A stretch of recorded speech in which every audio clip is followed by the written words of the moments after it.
Hello everyone, Bradmus1981 here. So I just noticed something. I was actually over here trying to figure out if I wanted to utilize that bottom area down below there for a new printer.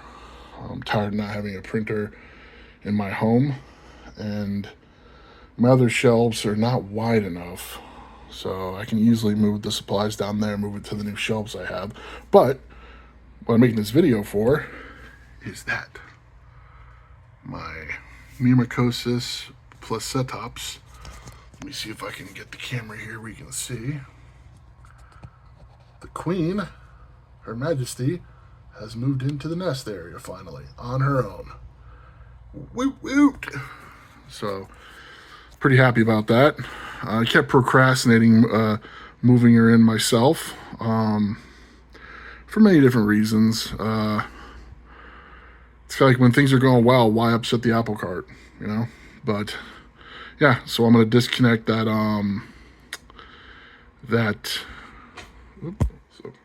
fruit fly in my hand. Must have one gotten free a little bit when I fed them. Anyway, yeah. So I needed as soon as I get off this recording, I'm gonna detach that test tube setup from the Tar Heel Ants formicarium. And yeah, that's really cool, really good news. And since I'm recording, might as well give an update video on everyone else, quick. Myrmecocystus doing awesome. Their nest is filthy as usual. I'm looking forward to moving them into a new home soon. I just decided to wait until my Myrmex barbatus, which, as you can tell, if you watch my previous videos, their numbers are dwindling, which is to be expected. Now, I don't know if the queen dying has an effect on the lifespan of the workers. I just don't know. I do know that they have changed.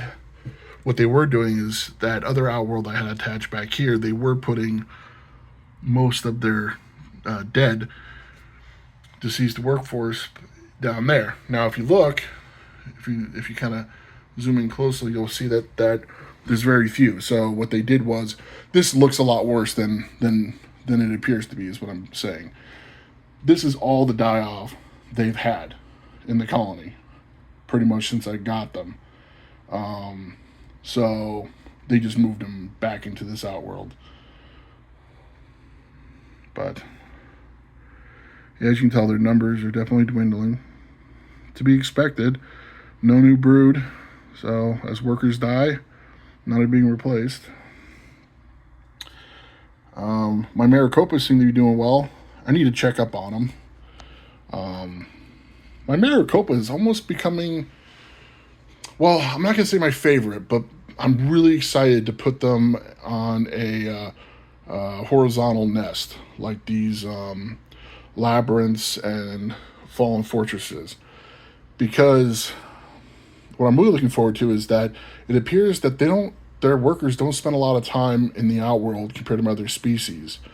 And even though I do find watching the ants in the outworld very fascinating, when they're this many, it's hard to, kind of pay attention to a single worker doing a single thing. I'm looking forward to, maybe having that change of pace with these Myrmex maricopa colonies. I'm kind of looking forward to hopefully that they're just very active in the nest and they send a few workers in their outworld, and I can really observe the workers in the outworld, because that's really what I enjoy. Anyway, go back here. My Rusus, Myrmex rusus, are doing great. So great that they're probably... Now, this Fallen Fortress was designed for more, I want to say a slightly smaller ant. So, remember, this was a pre-built purchase. So this wasn't one I had Mac made specifically for a pogo species. So, because as you can tell, the chambers are a little tighter than some of my others that I've used, which is fine. It's fine. but it also means they may need an upgrade a little sooner than usual. Here's their outworld. God, they love throwing their... I wish they were better at throwing their trash out. Now my Myrmecocystus mimicus, they're still rocking. They do a fantastic job piling their garbage. I'm a little hesitant to stick my little vacuum down there simply because there's usually workers on the pile. But, you know, they're doing a great job. I don't see any mold or anything growing, so I'm not going to worry about it just yet. But yeah, look at them. They're doing awesome.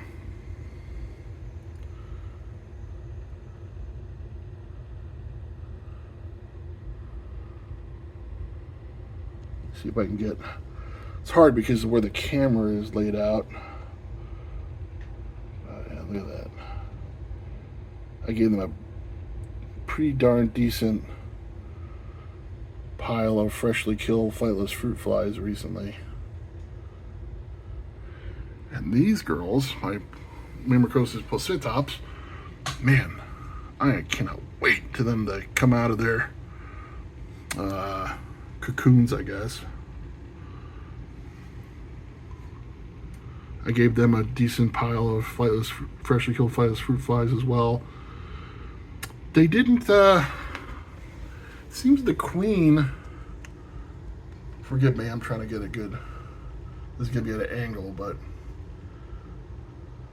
I'm hoping the queen will lay some eggs, unless there's some larva there I can't see. But I wonder if she's waiting for this next cast of workers to come. From some of the size of the cocoons, I guess. I mean, I don't know what you'd call it for ants. I know for other species they're cocoons, but I know what we usually call them, pupae. So let's say when the pupae is enclosed, I'm not sure, but when they get out of that silk cocoon, some of them are pretty big. So that makes me very hopeful there's going to be some repletes. And man, I'm looking forward to seeing those repletes hanging down from this Tar Heel ants. What is this? The micro atrium, I believe, is what we're calling it. Yeah. So great news. Yeah. Nothing much else to say. Feel free to leave a comment down below. As always, just be respectful. Again, Bravis 1981. Hope you all have a great rest of your week. Take care.